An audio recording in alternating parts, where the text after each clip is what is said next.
Hare Krishna, Bhagavad Gita Overview.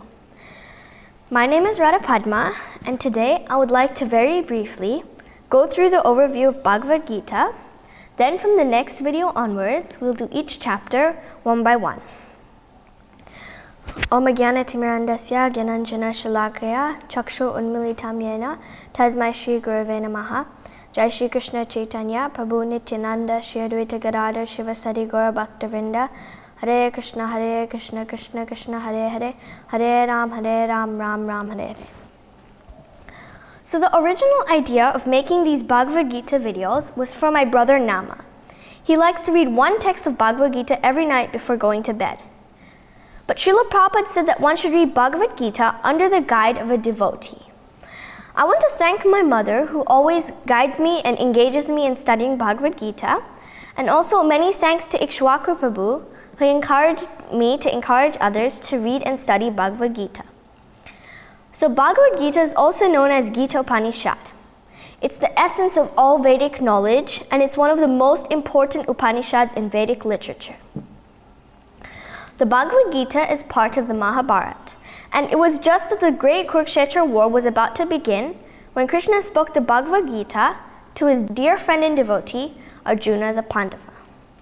So, the great Kurukshetra war is just about to begin, and Arjuna the Pandava, he's suddenly overwhelmed with so much sorrow and grief because he finds himself facing the greatest difficulty ever. He has to fight and even try to kill his beloved grandfather, teacher, cousins, and many other relatives. So, after independently thinking about the problem, Arjuna comes to the solution that giving up the war is the only solution for his problem.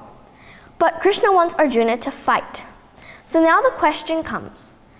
We all know that killing other living entities is a great sin. So why is Krishna encouraging Arjuna to fight and kill? Once I asked my brother Nama what his opinion about this was. I asked him, does that mean Arjuna's reason for not fighting are right, that his lamentation and grief are acceptable? And Nama, he said that Arjuna is a Kshatriya and he has to fight because Duryodhana is a bad guy, and if Krishna wants him to fight, he has to fight because Krishna is always right. So that was my brother's answer. But in chapter 10 of Bhagavad Gita, Arjuna says, Param Brahma Param Dhamma Pavitram Paramam Bhavam, that you're the Supreme Personality of Godhead, the ultimate abode, the purest, the absolute truth. You're the eternal, transcendental, original person, the unborn, the greatest. He says, I totally accept as truth all that you have told me. Neither the demigods nor the demons, O Lord, can understand your personality. So, that's how Arjuna accepts Bhagavad Gita.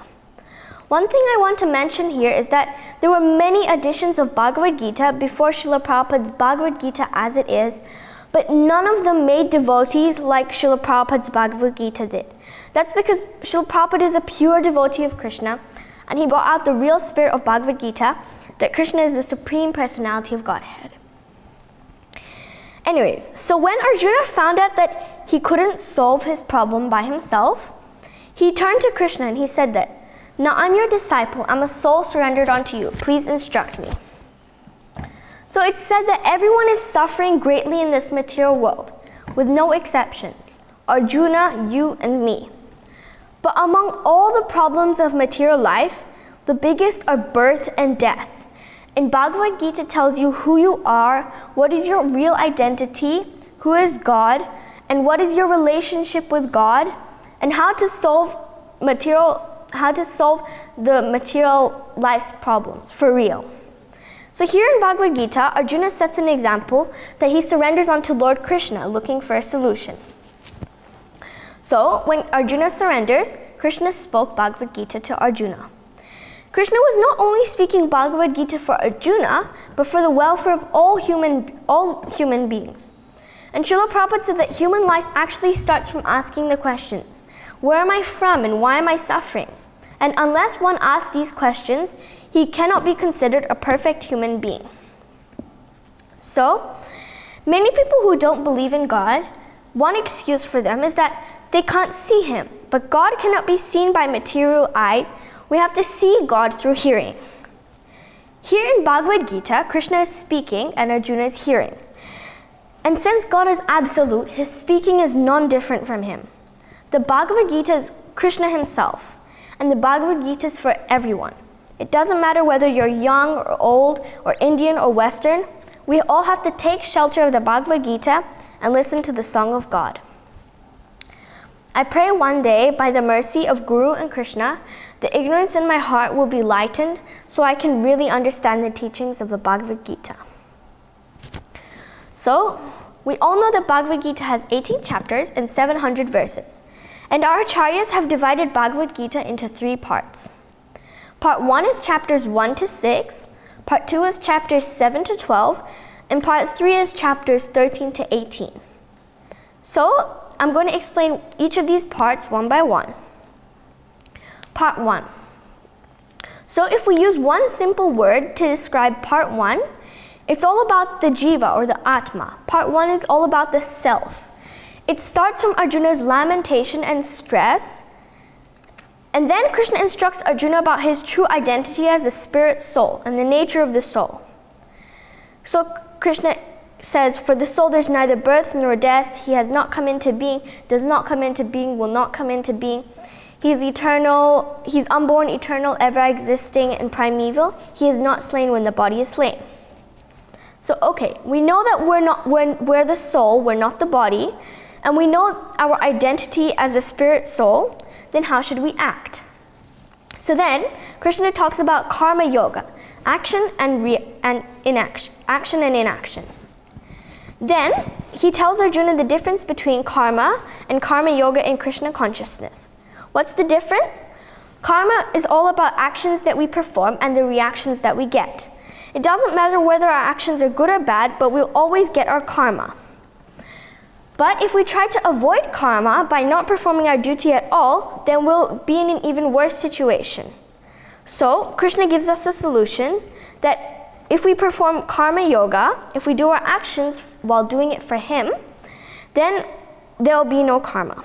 Krishna says, you have a right to perform your prescribed duty, but you're not entitled to the fruits of action.